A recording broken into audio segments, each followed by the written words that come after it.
নমস্কার বন্ধুরা, আমি বিশ্বজিৎ মাই ভয়েস চ্যানেল থেকে আপনাদের স্বাগতম। আপনারা জানেন যে সিরিয়ায় বাশার আল আসাদের সরকারের পতনের পরে কিন্তু সেখানকার নাগরিক যারা ছিলেন, যারা পালিয়ে গিয়েছিলেন পার্শ্ববর্তী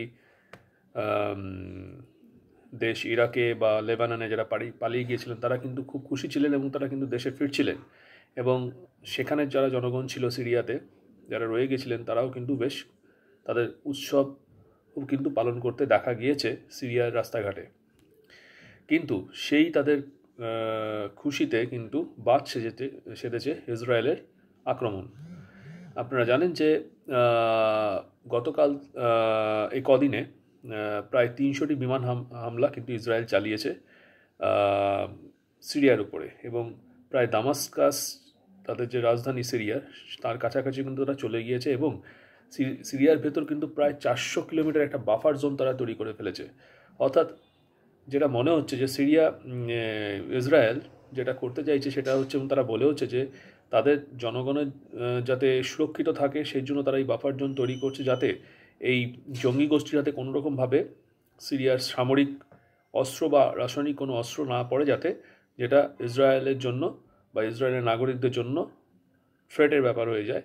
এবং আরেকটি ব্যাপার, যে আপনারা জানেন যে ইরান সিরিয়াকে নানা রকমভাবে সামরিকভাবে সাহায্য করত রাশিয়ার সঙ্গে, এবং ইরান কিন্তু এখানে হিজবুল্লাহকেও কিন্তু, যেহেতু পার্শ্ববর্তী দেশ লেবানন, সেখানে হিজবুল্লাহ সক্রিয় এবং তার পাশেই সিরিয়া, এখানে কিন্তু হিজবুল্লাহকেও কিন্তু ডেপুট করা হয়েছিল, এবং হিজবুল্লাহর হাতে কিন্তু অস্ত্র এই সিরিয়ার মাধ্যমে কিন্তু ইরান পাঠাতো, এবং সেটা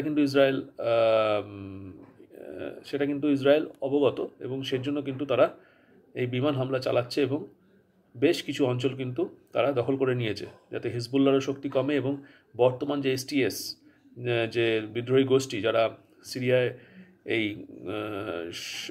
সামরিক অভ্যুত্থান ঘটিয়েছে এবং বাশার আল আসাদকে দেশছাড়া করেছে, যারা এখন ক্ষমতার কেন্দ্রবিন্দুতে যাবে, তারাও যাতে কোনোরকমভাবে ইসরায়েলের জন্য থ্রেট না হয় সেই জন্য কিন্তু ইসরায়েল কিন্তু যথেষ্ট সতর্ক। এবং এখানে একটি প্রতিবেদনে বলছে যে আসাদ পরিবারের গত 5 দশকের স্বৈরশাসন এবং গত 11 বছর ধরে চলা গৃহযুদ্ধের অবসানের পরে স্বস্তির আশা ফিরেছিল যুদ্ধ বিধ্বস্ত সিরিয়ায়, কিন্তু ইসরায়েলের হানাদারির ফলে আপাতত শান্তির আশা দুরস্ত।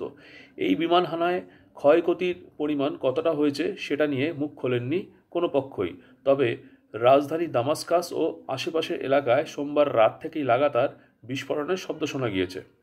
বেশ কিছু ধ্বংস হওয়া হেলিকপ্টার, যুদ্ধবিমান এবং মিসাইল লঞ্চারের ছবি ইতিমধ্যেই সোশ্যাল মিডিয়ায় ছড়িয়ে পড়েছে। আভ্যন্তরীণ নিরাপত্তা দোহাই দিয়ে পড়শি দেশে জমি দখলের ইতিহাস ইসরায়েলের নতুন নয়।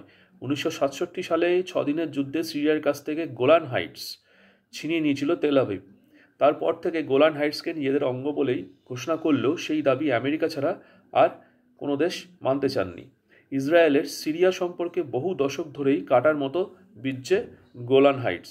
ব্রিটেনের মানবাধিকার সংস্থা সিরিয়ান অবজারভেটরি ফর হিউম্যান রাইটসের দাবি, দামাস্কাসের 25 কিলোমিটারের মধ্যে পৌঁছে গিয়েছে ইসরায়েলের বাহিনী। যদিও এই দাবি উড়িয়ে ইসরায়েলি সেনাবাহিনীর মুখপাত্র লেফটেন্যান্ট কর্নেল নাদাফ সোশানি বলেন, দামাস্কাসে ইসরায়েলি ট্যাঙ্ক ঢুকে পড়ার যে খবর প্রচার করা হচ্ছে তা ভিত্তিহীন। নিজেদের দেশের নাগরিকদের প্রাণ বাঁচাতে ইসরায়েলি সেনা নির্দিষ্ট বাফার জোনেই আছে, অর্থাৎ যে 400 কিলোমিটার বাফার জোন সিরিয়ায় তারা তৈরি করেছে এলাকা দখল করে, তার মধ্যেই তাদের সেনাবাহিনী আছে। তারা দামাস্কাসের দিকে এগিয়ে যায়নি, এবং এই যে খবরটি ছড়ানো হচ্ছে সেটা হচ্ছে সম্পূর্ণরূপে মিথ্যে।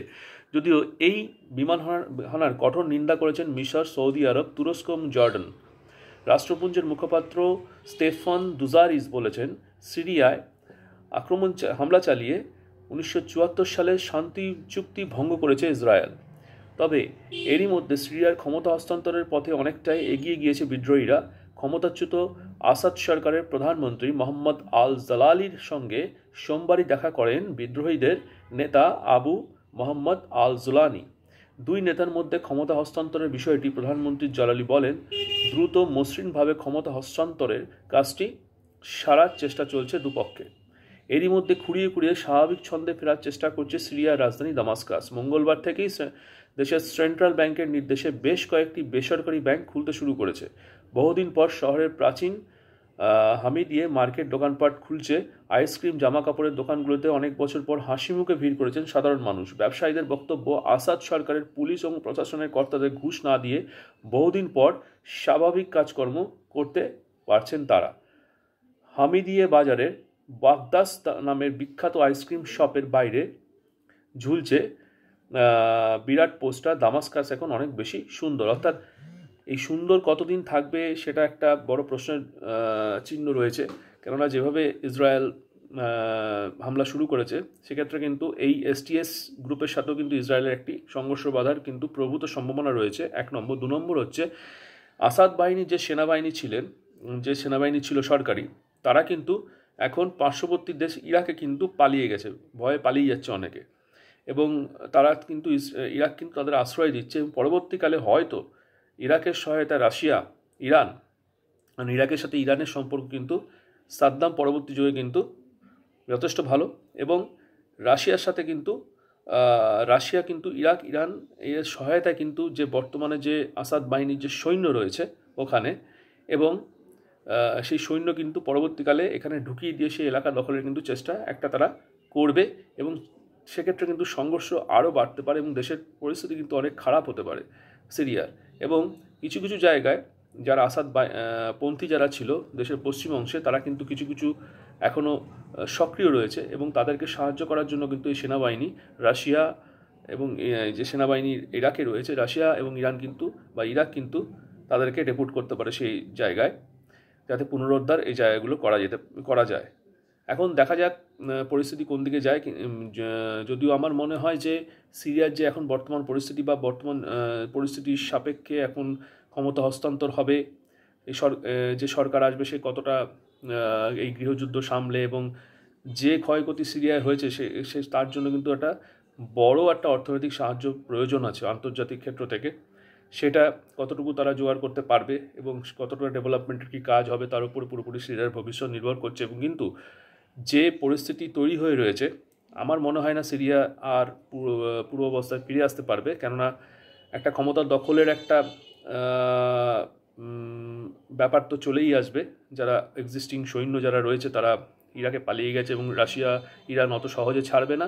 তারা কিন্তু এই এসটিএস বাহিনীকে কিন্তু তারা পর্যদুস্ত করার চেষ্টা করবে, এবং সেক্ষেত্রে এবং ইসরায়েলও কিন্তু চাইবে তাদের জাতীয় নিরাপত্তার স্বার্থে, এবং আমেরিকার একটা কনসার্ন রয়েছে যারা ইসরায়েলের সঙ্গে মিলে কিন্তু যাতে আইএস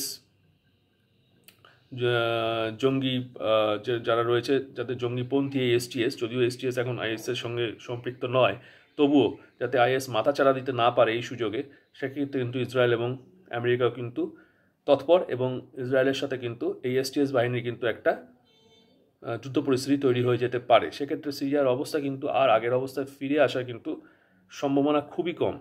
এবং আপনারা জানান আপনাদের মতামত, অবশ্যই আপনাদের কি মনে হচ্ছে কমেন্টস বক্সে, এবং ভিডিওটি ভালো লাগলে অবশ্যই লাইক, শেয়ার, কমেন্টস করবেন, এবং ভালো থাকবেন, সুস্থ থাকবেন এবং সাবধানে থাকবেন। নমস্কার।